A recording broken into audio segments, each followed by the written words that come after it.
Hi friends, అందరూ బాగున్నారా? చీకల దెబ్బకి మందు కట్టలు ఎత్తుకొని పోతున్నారు. ఇప్పటికే నాటి 15 రోజులు అయినా కానీ ఇప్పుడు ఒక్కసారి కూడా మందు కట్టలేదు. వర్షం రావడం, పొలాల్లోకి నీళ్ళు వెళ్ళిపోవడం ఇబ్బంది అయిపోయింది.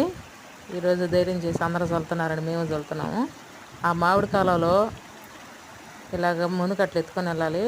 నీళ్ళలో లోతు మనుషుల మర్మం తెలీదు. అందుకని ముందు ఒకరు పోయి ఆ బరువు ఎత్తుకున్న మనిషికి సపోర్ట్ ఇచ్చి తీసుకొని చిన్నగా అవతల గట్టుకు చేరాలి. ఎక్కడ లోతుందో తెలీదు, కొంచెం స్కిడ్ అయినా కానీ మనిషి పడిపోతారు. ఒక మనిషి సపోర్ట్ తీసుకొని బరువుని ఎత్తుకొని అవతల గట్టుకు చేరాలి. ఇలాగ ముందు కట్టలో చీకల దెబ్బన ప్రతి ఒక్కరూ ఇలానే చల్లుకోవాలి. మొత్తానికి ఎక్కడ గుంతలు లేకుండా మనిషి సహాయంతో అవతల గట్టుకైతే కట్టలు ఎత్తుకొని వెళ్ళిపోయారు. Bye friends.